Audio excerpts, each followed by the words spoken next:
Alam nyo ba kung saang lugar ito? Madalas ba kayo nagsha-shopping dito? Ito ay isang mall sa Alabang. Natatandaan ko pa nung napunta ako dito.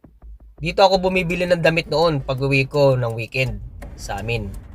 Dahil sa Cavite ako nagtatrabaho noon. Pero hindi yan ang topic ng ating vlog ngayon, kundi etong footbridge na malapit sa mall na ito.